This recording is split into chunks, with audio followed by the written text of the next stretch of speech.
there's a couple of types of different supervision. But when it comes to for the social worker, remember, the assumption is you are the very best social worker on God's green earth. You know what you're doing. You got this. And the reason for supervision most often has to do with something in the relationship between you and your client. Okay, so you have feelings for him. He has feelings for you. Happy, sad, love, anger, whatever. You can't stand the person. Any of those type of emotions, that's what supervision is for. Okay, so if you're out of your scope, you might see a couple of questions there. Now, this is out of your scope. The answer to those is also usually, especially if it's in a rural area, to seek supervision or consultation, because we're not referring the case out because you are the best. So if you live your day every day, but if you live your life, I don't think I've ever seen a correct answer on the test where it says refer the client to a more experienced and to a better person. And those who take the test, please share. But that's not usually the case. We don't refer out because we are the absolute best. However, even being the best, when it comes to those one-on-one relationships with clients, we still need supervision. And whether it's, peer supervision or having a supervisor, we need someone to kind of share those things with. And it's for accountability, so we can know that we documented this, especially if a client reports he has feelings for you. And that question, if a client reports he has feelings for you, and it's the first question, you just ask him, what does that mean to you? Or ask her, what does that mean to you? Okay, so I'm not definitely always going to supervision first. The first question is still a first question, which means I'm always going to assess, right? So I'm going to get as much information, just ask. So thank you for sharing, but what does that mean to you? I've seen a question where you went to the social worker, you've gone to your supervisor several times, you still don't like the person, and that was the one time it was kind of okay to refer out, but in general, we just don't do that. Okay.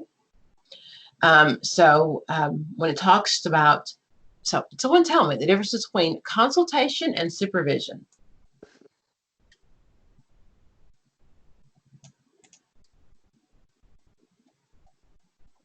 The social worker has lots of roles.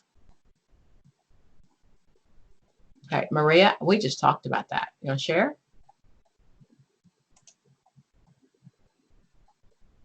Consultation is used for when you need like expert advice on a case. Mm-hmm. And a consultant, they do it for free? No, you usually have to pay them. Exactly. Your supervision should be part of your job. That should be included in your job. When it comes to consultation, though, so if your agency, your office, if someone calls in to have a consultant come in, they look at the particular issue going on, they write up the report, and they step out. Okay, so that's the words for consultation. That's what that looks like. Supervision, on the other hand, should be included in your job. You should have someone who supervises you and kind of goes over the issues that you may have, the concerns you may have. Again, those are the issues I take, though, or issues that come up between me and my client that interfere with that relationship, the feelings that interfere with my relationship. The other time is if you're an intern, if the question says you're an intern or the question says you are new, then it's okay. We're okay with you going when you're new because you're new and you don't know any better. It's really, really okay.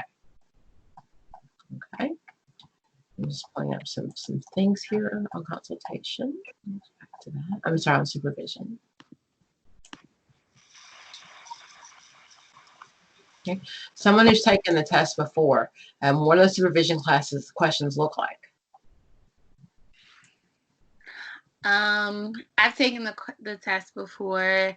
One of the questions that like tripped me up on the exam was a regular client that you have therapy with comes into the session and has said sexual advances at you, and it's like, what should you do first? So some of the answers are, should you excuse me, and then it said before it says what you should do first, the question then said you had spoken to the client numerous times about those sexual thoughts and things of that nature. What should you do first? What should you do next? One of them was to refer the client out. Another answer was to seek supervision. A third was to continue talking to the client, and a fourth was to do nothing and move on. And we all know the answer is do nothing is never the right answer. Yeah. never the right answer. It wouldn't be on the test if it's a do nothing. Go ahead, Yeah. Jasmine. I get confused with those sometimes because I thought it would have been to refer out because you already have told this client that it bothers you, but it should have been supervision because either way, you wouldn't have referred out anyway. I mean, you would just have to continue to seek, I'm assuming, supervision until it gets better, even though I think that's odd, but it's the book answer, not what you would do in real life. So exactly. And I think, again, the assumption is you're the very best. So, why would you refer out to somebody else? Because you're the very best. Okay. I have a question. How about if someone comes and you don't have any, I know that I'm the very best, but you don't have any experience with, say, autistic kids, then should you refer to another worker, or should you go to supervision and work with that? Or I'm not sure about that. Someone who's sitting on the test, share.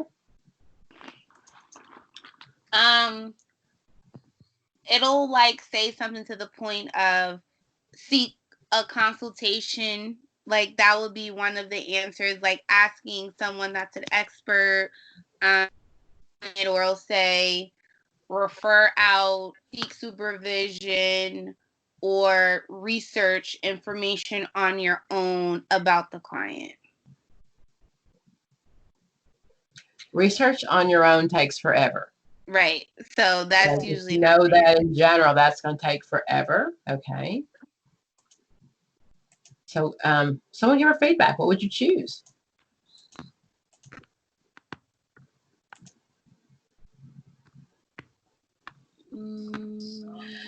It depends on the question, because sometimes I've seen the question say in a rule setting. And if I'm in a rule setting, I need to assume there's probably no one there but me. Okay, and the same question you might see when it comes to multicultural, that you have someone who is a different cultural background than you, and you're the only one in the area. So what do you do?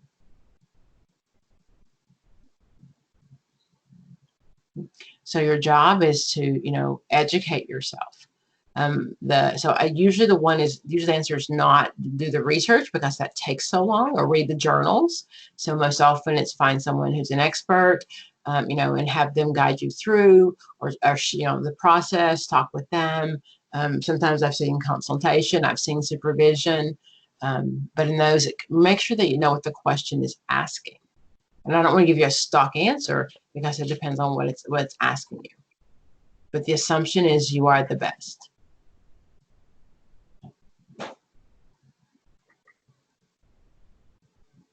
Most of the time, that answer is not refer out. Okay.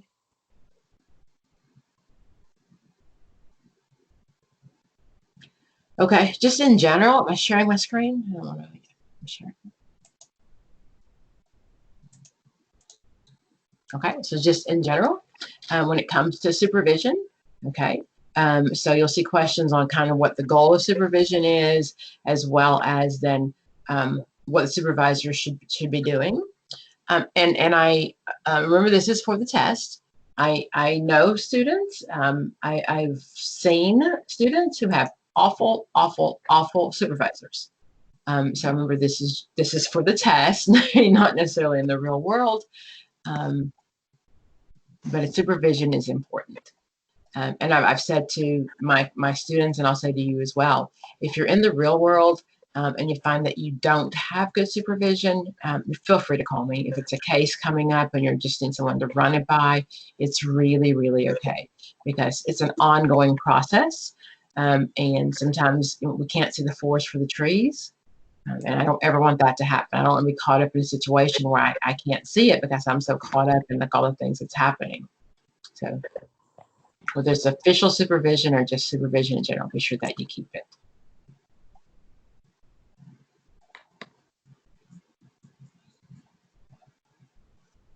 I'm going to start here. So the leadership aspect of administrative work includes guiding your staff, using your authority, creating a working client, enhancing your workers' motivation.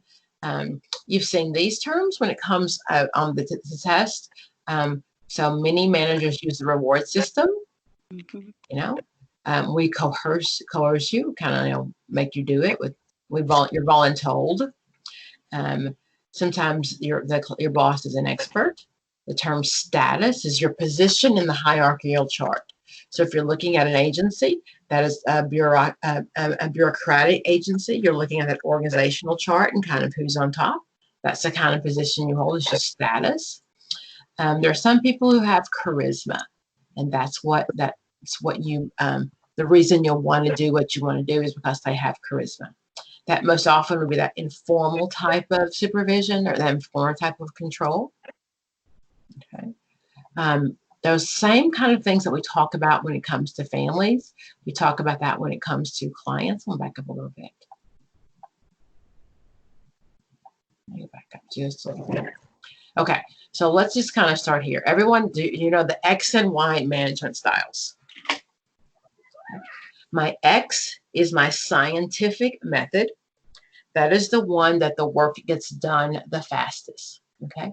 Most often you'll see that in, I live in Chattanooga, where the Volkswagen plant is X. It's X. The employees hate it, but work gets done the best, the fastest. So when it comes to administration or management styles, supervision, we have places that are X and Y. Okay. So X, it gets done, it gets done, it gets done. And then the management tells the staff what to do. You get no say-so. You show up and you put your whizzes in your hole and you're happy. Okay? You're not happy, really. X. My theory, Y, then the staff supports the management. I'm sorry, the management supports the staff. Excuse me. So staff has more say-so. They can talk about what's happening and policy changes. And I've probably said this to you a couple of times before. How many of you have ever been in a room full of social workers trying to make a decision?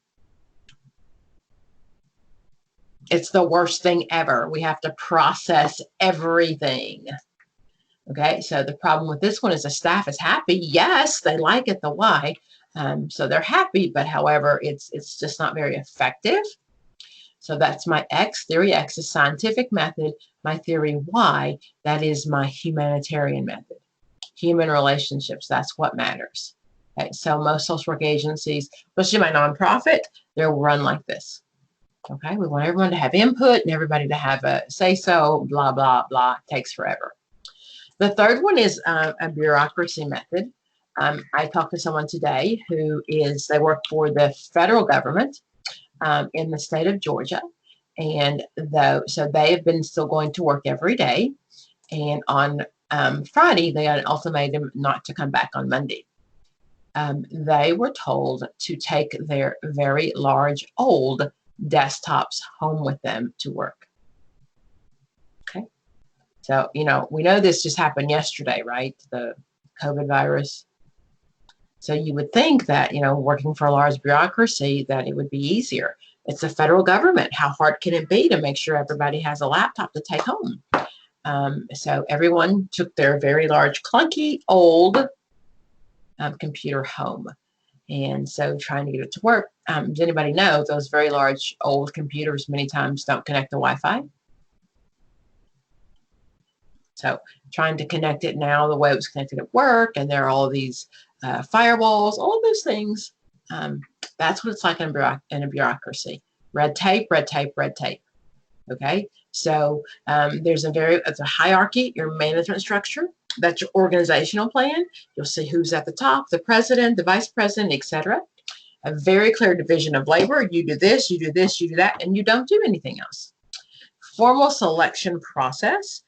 So most often you get promoted based on your tenure, the time you've been there, not necessarily your skills. People who work in a bureaucracy are career oriented. They want to go up and go up and go up and go higher. Very clear formal rules and impersonality. So you're just a number. I'm my employee ID number. I work for the state of Georgia, and that's my employee ID number. That's how it works for me. So most systems are like that. So again, those are the 3 types you'll see on the test when it comes to how to run an agency from the administrative viewpoint. Okay. So then, those are those 3. Human relations. Okay. Bureaucracy, etc. Advantages, disadvantages, you'll see those. The advantages are you get specialized skills. It's more efficient. The disadvantage of a bureaucracy, of course, it is slow. I always say you have to go to God and back to get permission. Okay. So then when it comes to looking at the functions of running that, a lot of those have to do with, I don't know if you use total quality management, J-code, whatever the rules are that your agency uses for your certification, that's the responsibility of the supervisor of the administrative staff. So all those things have to happen to make sure that you get paid, that the services get done, lots of planning. This is where you'll see some of those terms of how the agency is run. We talk about zero-based management. We talk about how our the cost effectiveness versus the cost management versus cost effectiveness. That's where those things kind of come from. Okay.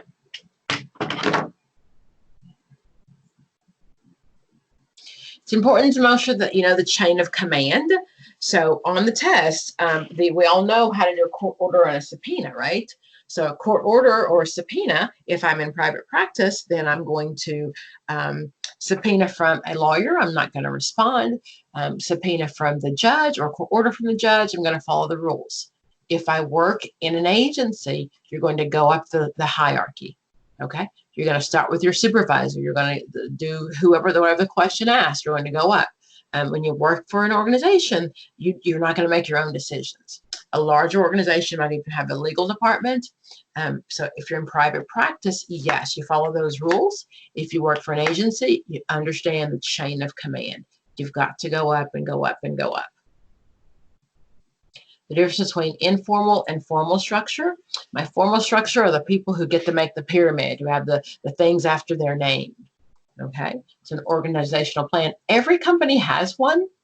When you did your internship, your field supervisor should have made you look at what it looked like for your company. So the organizational chart is the who's who and who has the titles after their name.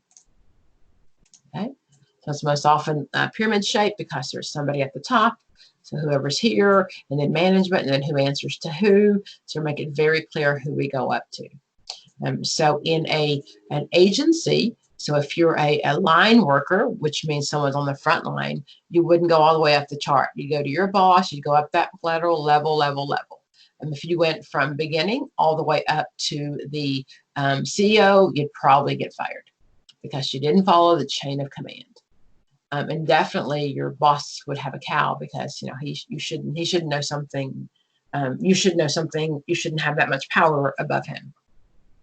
So my organizational chart is my formal power. Who are my informal people in an agency? Give me some guesses. Who are my informal people? Staff. Staff. Secretary. If you want to see the boss, be nice to the secretary, right? She'll tell you when he's in, when he's coming in. He's in a good mood today, Pam, and it's a good time to go see him. Informal. Sometimes, it's just someone who's in the group who has some, more charismatic personality. So they'll all get together and that one person will say, hey, wait a minute, let's go and do this, or let's go and do this. You tell her. So that's what it looks like. The board of directors seems to be always a concern. What I always hear is the board of directors, I hear funding. What do they write checks? They do fundraisers. They help with fundraisers. They sure do. They sure do. They sure do. They make decisions. Excuse me? They make decisions. Like what kind of decisions? Isn't the board of directors the people that like account people to work in their positions and like who's gonna have this title and like decisions about like the company? Do you know any? Have you met any of the members of the board of directors that you work for, Jasmine? No. Do they know you? No, I think for me it's like the chancellor. Yeah, but they don't care. No. I'm sorry, you're just you're a nobody, you're a number. The board of directors hires and fires the CEO, but that's pretty much the only person. Unless there is like the CEO has done something and then they might have to come in and kind of go down the ladder to do someone else. But in general, the only person they hire and fire would be the CEO. So that's kind of the check-in system for the CEO. So she doesn't, or he doesn't have total control of the agency. Okay, so they don't. I'm most often what happens is I'm on several boards and my colleagues are on my board. Okay, so I support them for their fundraiser. They support me when I need one, but we're not writing checks. We're calling in our cronies and our friends. We may call in some donations. You know, I work for the state of Georgia, so I can get some things donated to help this agency. But, you know, we're not pulling checks out of our pocket for thousands and thousands of dollars. It doesn't work that way. Okay. So most often your board of directors are people who are involved in the community, people who kind of oversee any program changes you might make. But they rarely have anything to do with the daily operations. Go ahead. Go ahead. Hello. Uh-huh. Okay, this is Regina. Allowed for the CEO their salary. You're breaking up. Try me again. Hello. Yeah, you were just breaking up. Say it again. Aren't they? I thought the bill was also allowed for the CEO to set salary. I can't hear you. For the CEO to Allow to set the salary. They could. They definitely could. If there's money in the budget for a salary increase, they would definitely approve it. They would. Now they hire and fire the CEO. So even when they're hiring a CEO, if you come in and this is the amount you want, then the board would have to negotiate that. So definitely. But they're not paid. They're not paid. You volunteer to be on someone's board. No, but the board, they run the business anyway. They're not in that, but they make a decision on salary, CEO, anything through Okay, there. I hear like every other word. Anybody else? I'm old. You can type for me. I hear like every other word.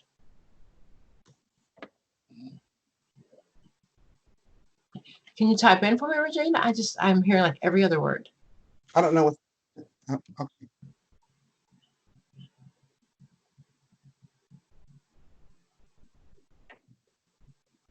What's wrong with my? Someone suggested lower your volume. How's that? Okay, try. Is that better? It'll be a little bit better, yeah. Okay. I was just asking what does the board set the salary for the CEO? That's all. They do, yes. They will set the salary. They will. Exactly. Thank you. Yeah, thank you. Thank you for asking that. Yeah, so the board can set the salary for the CEO. Definitely. The board also does the search. So, so if it's a new agency, if it's the hospital, I mean, they're looking for a new president or, sorry, someone to run the agency, the board does the search. That's a search committee. Okay, so they definitely would choose the person. Okay. So again, so they're volunteered. They do not pay. The board hires the organizational director, but usually gives the director discretion in hiring the other staff. So it'd be very unlikely that you would even know the members on your board. Most often board members, unless there's a crisis, meet 2 or 3 times a year. And one of those is the big fundraiser. Okay, so it's not like they're giving there every day. They're just there when you need them. Unless there's a crisis, especially if there's a financial crisis. If you see, I had a friend of mine that I was on their board, and they were losing money left and right, and didn't seem to even have enough money to stay afloat.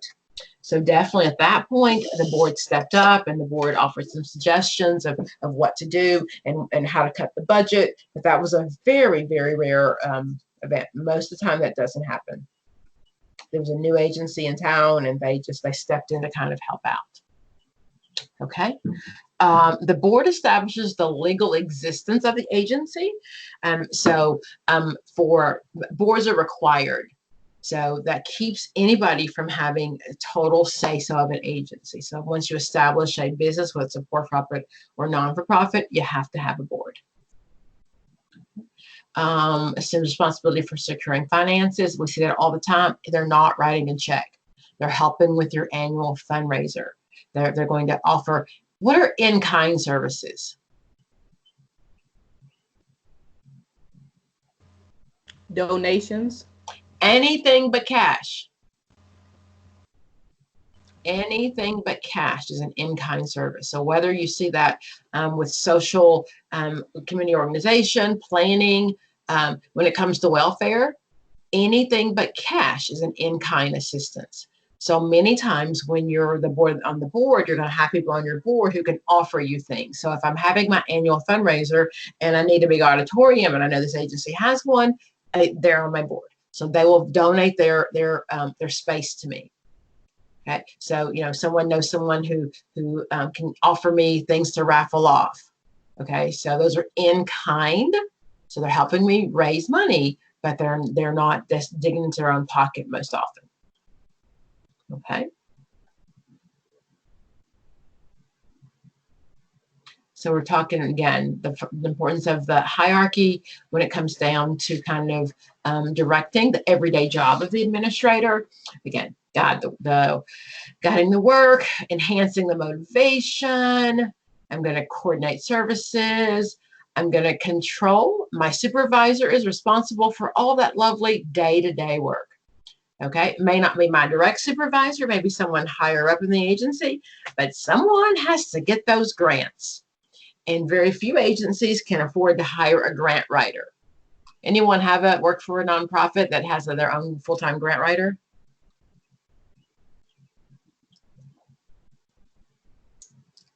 Most often you've got people who are struggling to keep up with the grant, or you're paying someone else to do it. Okay, so grant writing is a huge deal.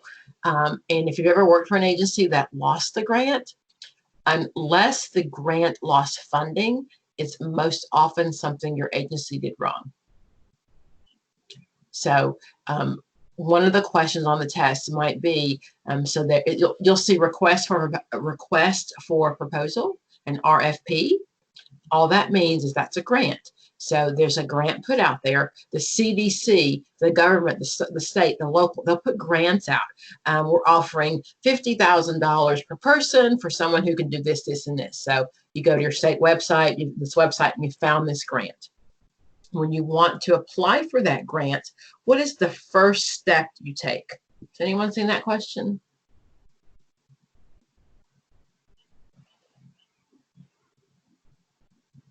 The first step you take, of course, is always to assess, right? Assess, assess, assess. And in that one, I'm going to read the grant thoroughly to make sure we even qualify. Because if I start gathering people and gathering data, all of those things, and we don't even qualify, I've wasted everyone's time. Okay. Has anyone seen a grant proposal or written a grant proposal?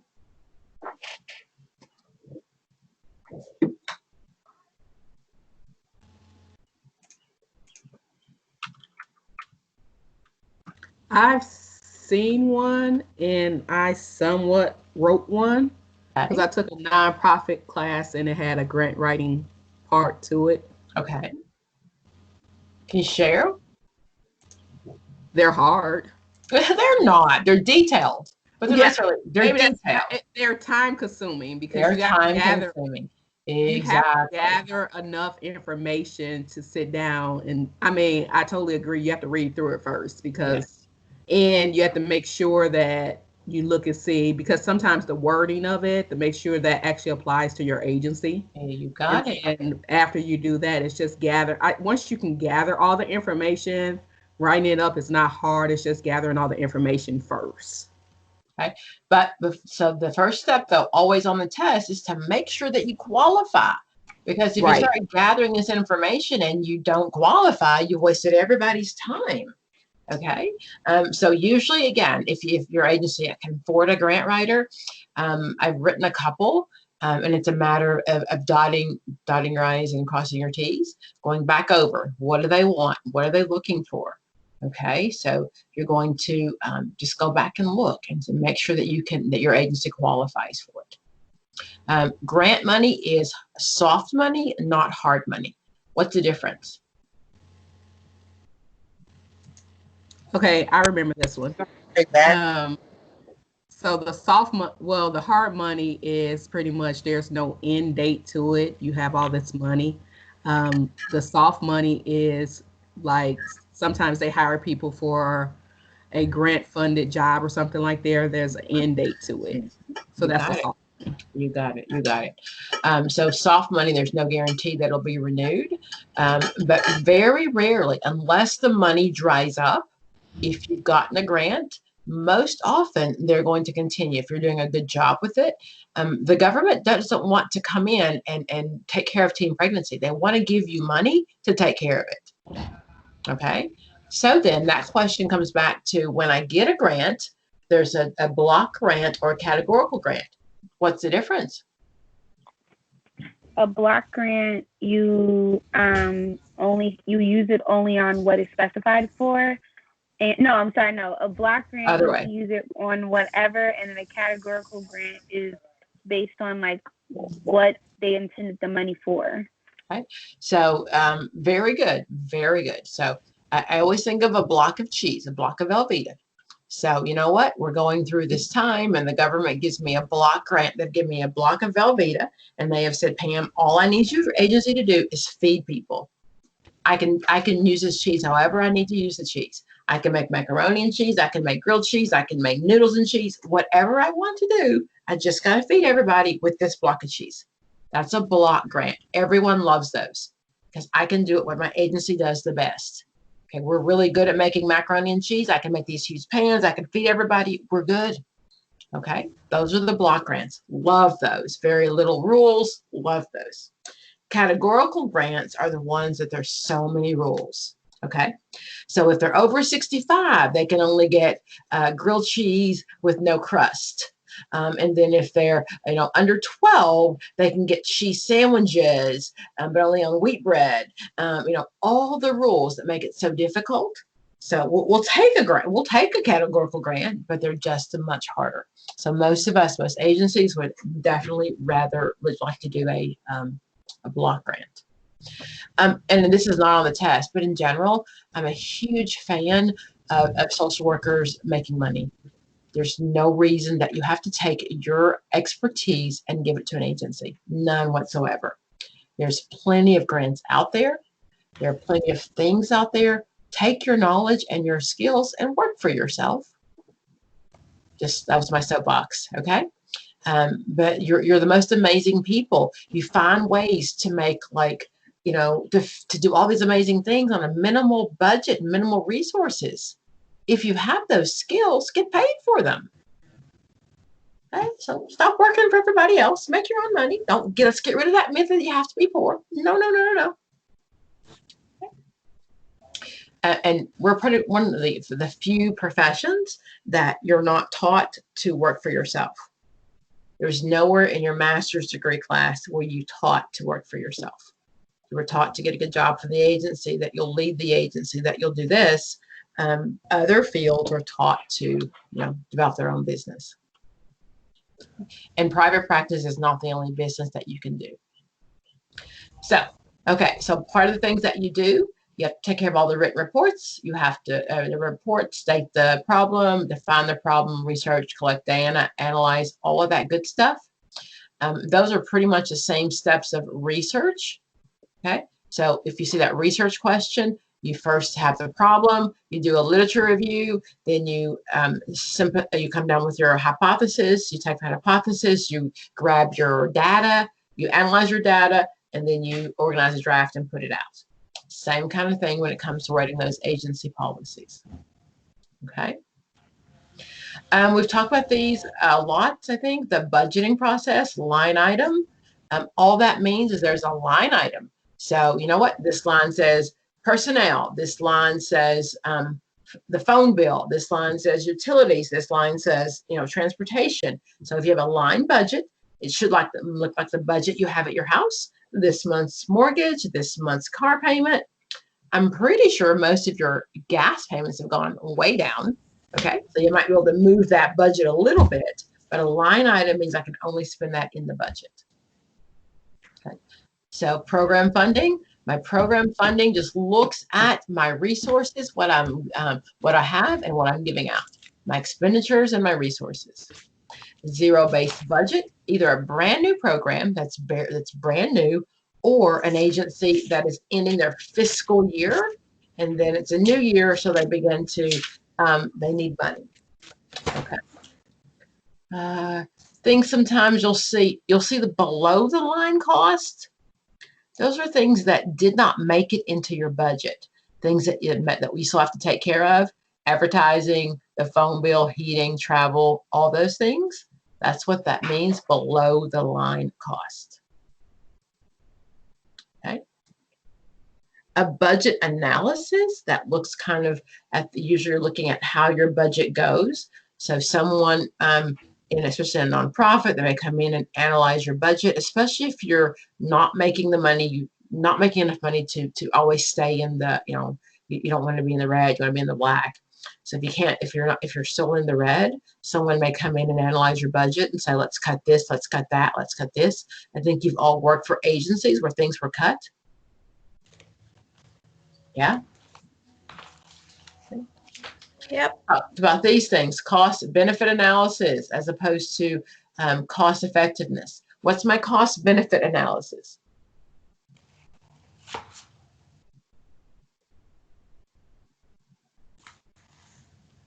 My cost benefit is, am I making some money? I gave you all this money. Your only job is to come up with a cure for COVID. Okay. And we all know there are lots and lots of private investors who've invested in the very large research companies, because when there's a cure and they can sell it, they'll make buku bucks, right? I know all you invested as well. However, if you work for like a local agency like the CDC, they were giving grants and money from the government, and they're not looking at making a profit. That's cost effectiveness. They're looking at, so we gave you this money. Were you able to help this virus, to stop this virus? Okay. Program evaluation. I think you've always seen this one always also. That's one of those macro questions that everybody loves. Okay. So first of all, determine what to be evaluated. If I'm doing a program evaluation or a staff evaluation, the first thing I want to do is make sure that the staff or the program, that we know what we're evaluating. Don't tell me at the end of the year, oh, by the way, Pam, we're evaluating this, this, and this, and you didn't tell me when in the beginning. Make it very clear. The first thing you're going to do is make sure you know what is being evaluated. Okay? Identify the appropriate consumers of the research, making sure that I understand who I'm going to research to do this evaluation. I'm going to look at those specific program objectives. Objectives have to be measurable. Remember that. So the client will feel better, doesn't fly anymore. The client will get up and get dressed 3 times a week is a measurable objective. Summative and formative. What's the difference between those guys?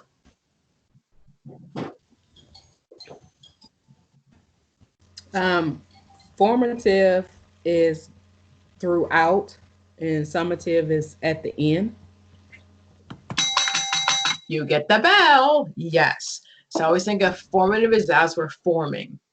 Summative and formative are words that you're going to use. You'll see in either program evaluation or either staff evaluation.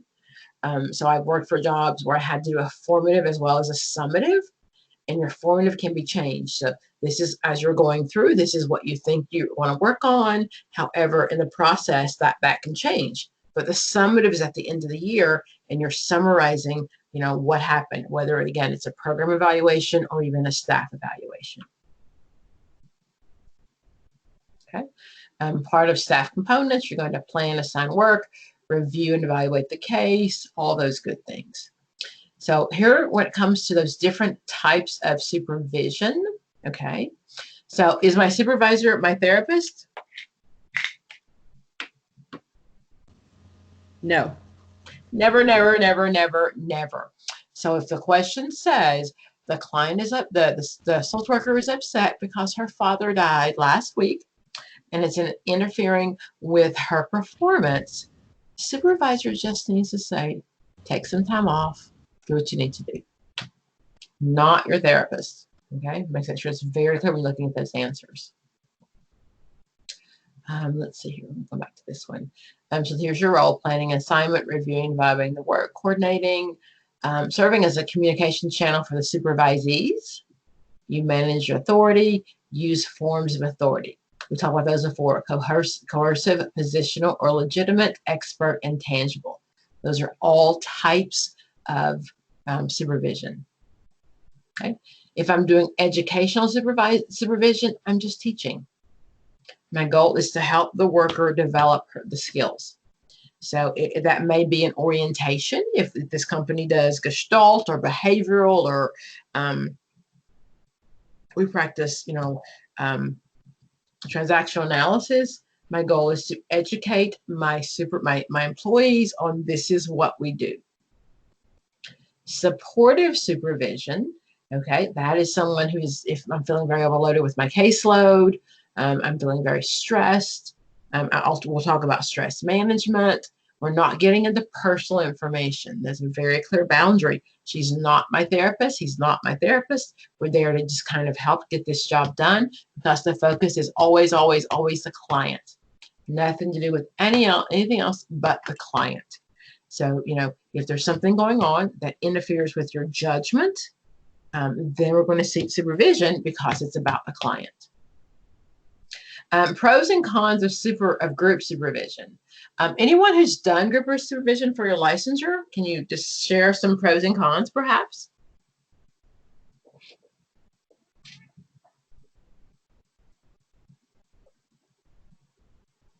It's cheaper. Yes. I don't do supervision for licensure now, but I did at one point. And it was a whole lot cheaper to see me in the group as opposed to individual. Okay, so it's definitely cheaper. It's time-wise for most of us. If you're the supervisor, it helps you get that done in an hour if I get everybody in at the same time.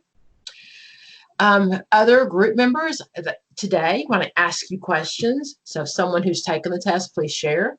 Those are things that happen while you're in group supervision. So, you know, you can share your experience, or not necessarily as a supervisor always is sharing what's going on. Some people are more comfortable in a group. Some people do not want, don't want the supervisor. Don't even want the supervisor to know my name. Just don't leave me alone and let me sink in my little corner. So for those people, it works well. The disadvantage, of course, then I can hide. So if I have, 10 people in supervision, the odds of me having to talk are slim to none. So I can definitely hide. Many supervisors have inadequate group skills. So, if you've never ran a group, if you don't know how to run a group, then many times it's management of how to run the group. You have people having side conversations, people who are doing this. And if the supervisor themselves doesn't have that experience in the group situation, you might find that to be very difficult. A supervisor may lose control of the group process, and it drifts into non-supervisory issues. So things that come up about, girl, did you see what happened last week? Or let me tell you this. Or do you believe what he was wearing? Blah, blah, blah. So we're more likely to lose focus sometimes in a group. So then maybe we're not wasting time. Sometimes we're wasting time. I'm sure none of you, but I have experienced some very unethical supervisors. Supervisors who sign off on your hours, who sign off on supervision. That never happened. Anyone brave enough to share? You can type in the chat box if you don't want to share your name.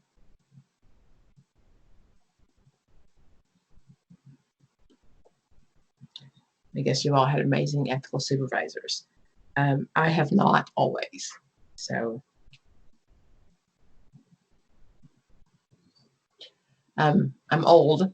So when I was doing my graduate internship, my graduate placement, field placement in graduate school, the supervisor had to write up like a long thing. And he told me just to write it and he would sign it.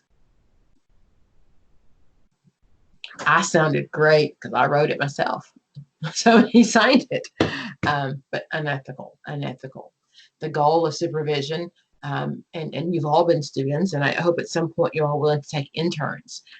So the goal of that is to make sure my students learn from someone what it's like to be on the job. It's about putting what you've learned in the text to real life.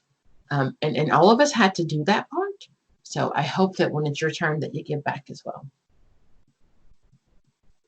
Leadership theories, of course, laissez-faire, which means a fairly lazy. Those kind of supervisors trust that the group will happen, the work will happen by itself. So they just kind of sit in their rolly chair and do nothing. The democratic process is the participation. Everybody gets an input, of course, because we're a democracy. Autocratic is the same as dictatorship, because I said so. Okay. I'm not a good employee because I don't work well because I'm told to. I want to know why. So I'll get many times that I'm supposed to do something and I just want to know why. So that doesn't fit my style. I said someone earlier today, I get in trouble a lot also because I have difficulty with those rules. Authoritarian, though, the same as that parenting style. This is what we do. This is what's there. We don't question me. This is what we do. Okay. And the leadership styles. So these work if your supervisor is a social worker. And I think many of you have been in the situation in the real world that, your direct supervisor may not be in the same profession that you are. They carry a different code of ethics than we do. So many times that's an issue. But you'll see these terms: authoritarian, democratic, or laissez-faire. Okay, authoritarian is control. Sometimes you'll see autocratic, same kind of thing, democratic or laissez-faire. Okay, managerial grid. That's good leadership involves equal concern for the agency as well as the staff.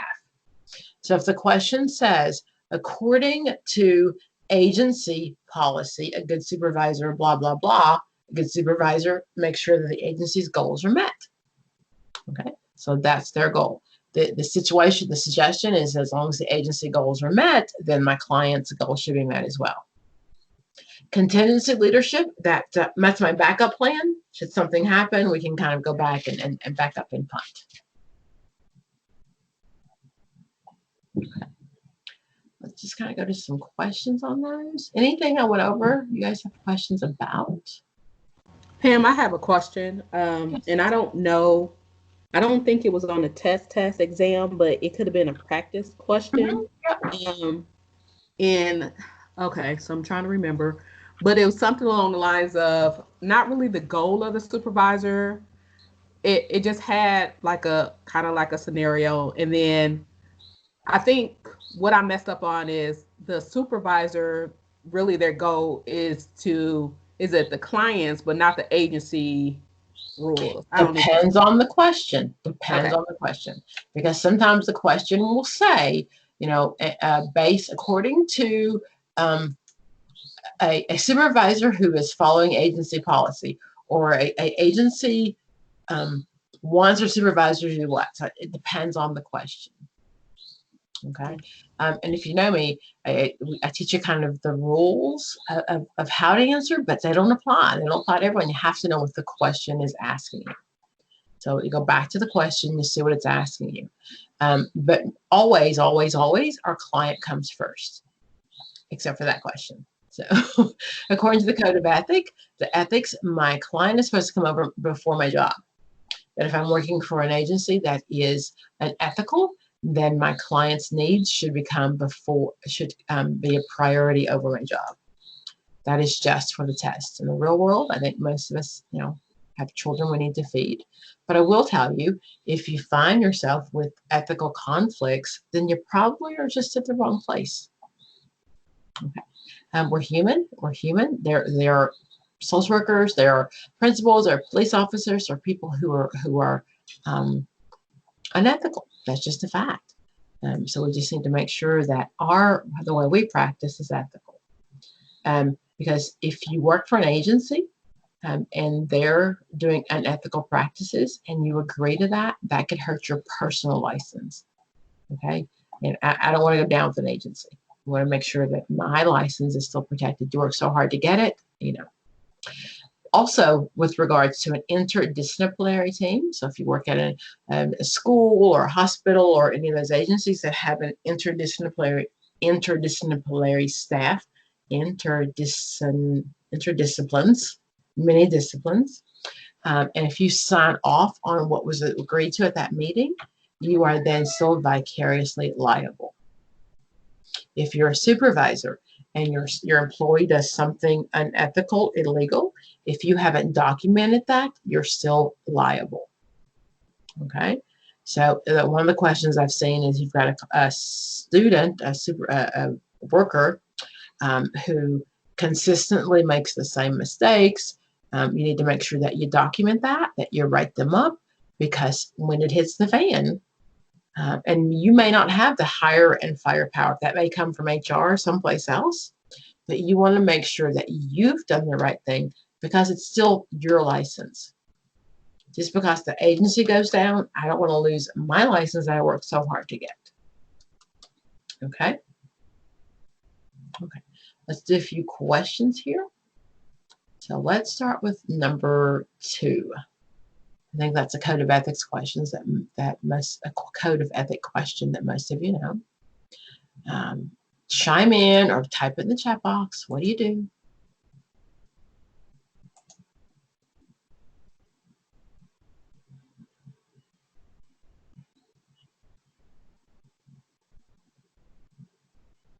I heard a beep, but I can't see. I've got a number 2. The social worker learns the coworker who is under the influence of drugs or alcohol is seeing clients. The social worker would. That is exactly right. I'm going to talk to the colleague first. So if I see the colleague who is still under the influence, attempting to drive a van with students or clients, do I still wait? What do I do?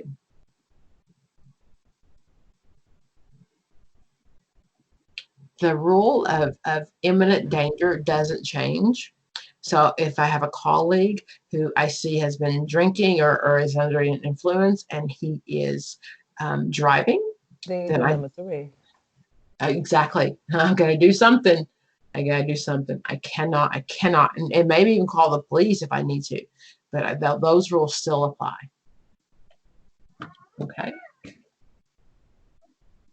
3, an informal organization of a social work agency, one would not expect what? The informal. So you're not on the chart there. Your name didn't make the hierarchy.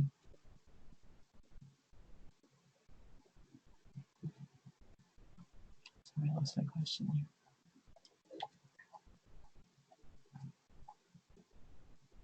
Okay, so again, what was that answer?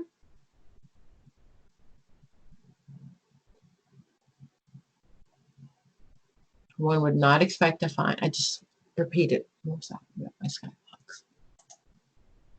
2, one would not expect to find social ranking. How about printed communication? If you're informal, there's a meeting in the ladies' room. We've met at the water cooler. It's not going to be a formal communication put out. There's not going to be an email. An email is a formal.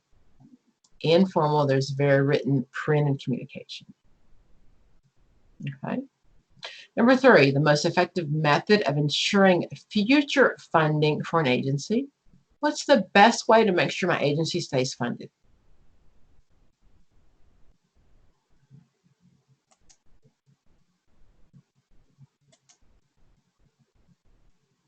Rule out. Keep going. What do we think?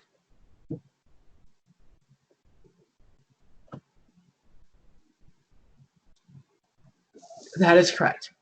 Okay. So instead of running a large foundation, because that large foundation can go belly up and I lose everything, I'm not going to do that. Okay, we've got a few from the bottom here.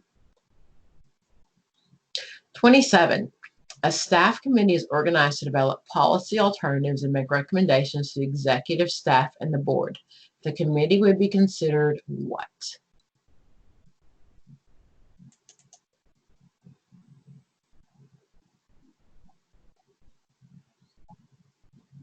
Come on, take a chance. Number 1. They are. Can I make it bigger? I can make it bigger. My children would say that's the old people font, Mom.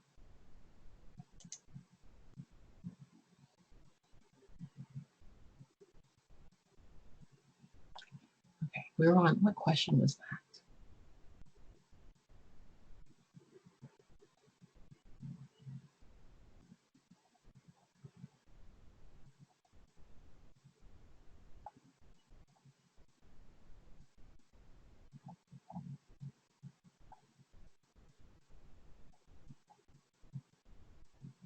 Somebody help me out.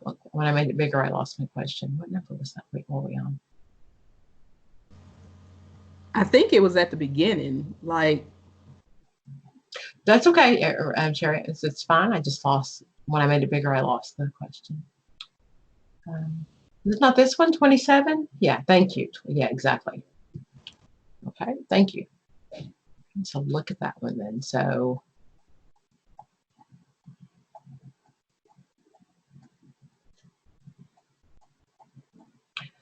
we're organized to develop a policy alternatives and make recommendations to the executive staff and the board.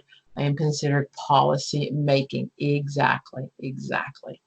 Okay. One of the questions you might see when you're looking at joining committee or you're voluntold to join a committee, you want to find out if it's advisory or if it is decision making. Because if I spend all this time and all we're doing is advising, I want to know that. You know, if you're going to take my information and I'm making decisions, let me know it ahead of time. Okay. Look at 30.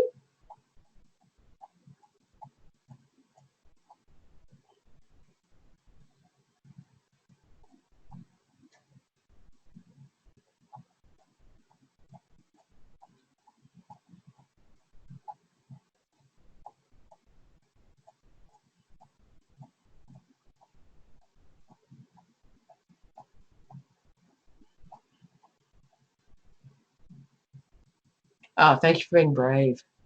Okay. You get the bell.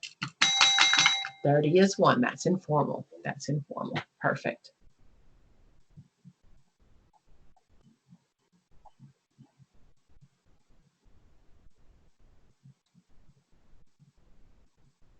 .46, there's always that one question sometimes on your research proposal. Okay. So 46, look at that one. In general, when it comes to your research and publishing your research, the rule is that you cannot submit it to more than one agency at a time and more than one journal. You definitely have to wait one journal and the next journal. You just can't, hand them out in general. Okay. So 46 is 1. You are correct, Rob. The title of the article likely to be published from the outcome of the research. Perfect.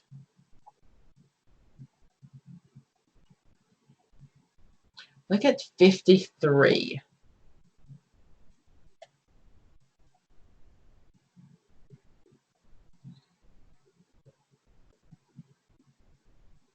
The Community Fund Survey reveals that the minority community is poorly served by the programs funded by the agency. To redress the balance, resources must be directed and reallocated. Several agency programs are recommended for termination. One agency executive is convinced that his program meets a minority community need, but that the work is poorly understood. The first step in saving this program would be, I'm trying to save my program and my budget. What am I going to do?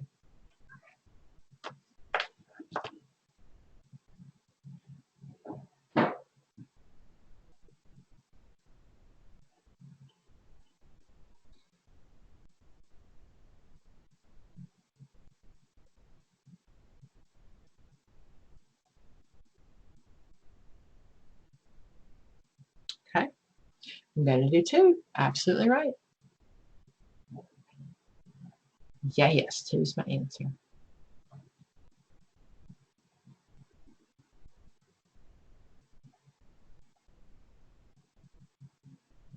Look at number 62.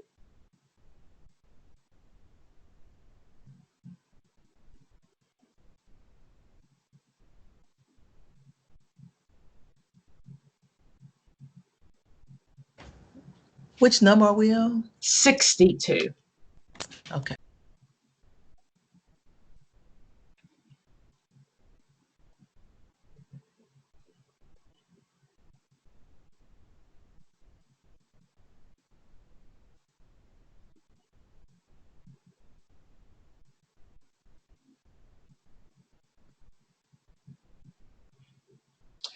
Oh, Stacy, you're brave. Do you want to share?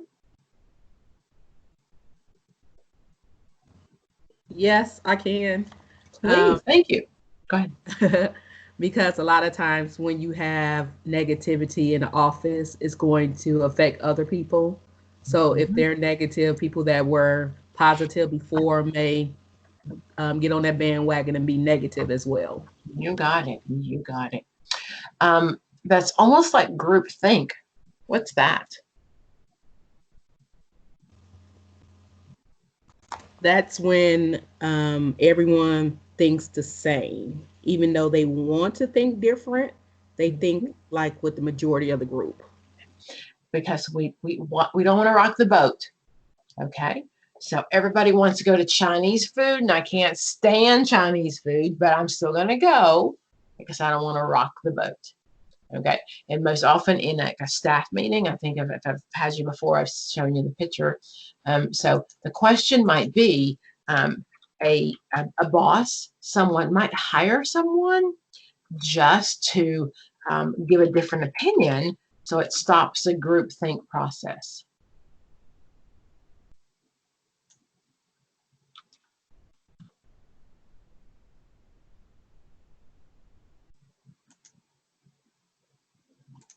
Okay, so the boss says, I think casual Friday, we should all come in our sweatpants.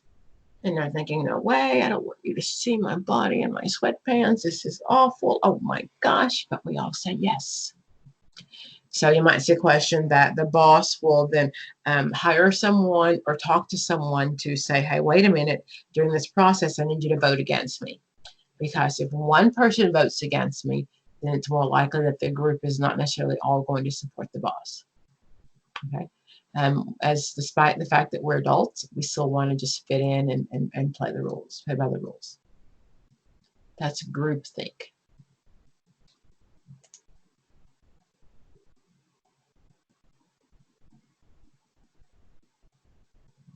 Look at number 65.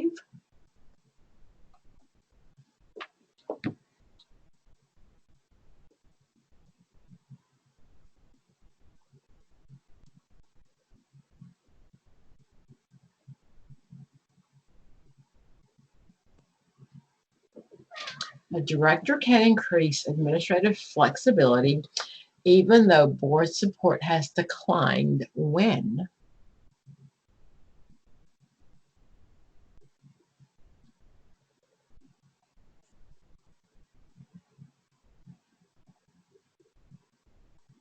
Answer that one is 3. If my board is divided and there's infighting among my board members, I can do what I want to do. Not the case. However, but so if they've said no, however, the entire board hasn't taken a stand, and then I can do that. Off the record, one of the things to get people on your board to come to your board meetings, and you have to have enough people to show up for a board meeting, and they all have different job things to do. So for my board, we always have amazing food. So I love to cook, and I always make, like, we have something really fun. I'll do an ice cream bar, I'll do a baked potato bar, just something that will entice them to get them out. Because oftentimes, again, your board members aren't these people who don't have jobs. They're taking the time out of their day to come to your board meeting. And yes, you'll reciprocate by going to theirs. But in the real world, sometimes you have to entice them to come. 69. An agency's standing committee on strategic future planning is usually not used to. A standing committee means it's always there. If you are a church member, the standing committee on strategic future planning, that's your building fund. The people on the committee for the building fund, they're always trying to expand and move things. So a standing committee will always be there. So what would you not do?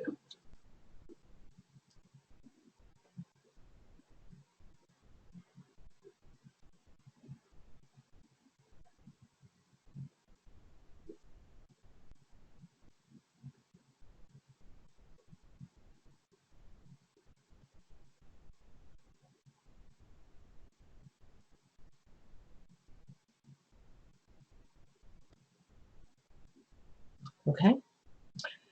So what I would not do is 3, make emergency decisions. Okay. Okay, guys, I'm going to wrap it up. Questions. This videotape, of course, will be in the chat box for a few days.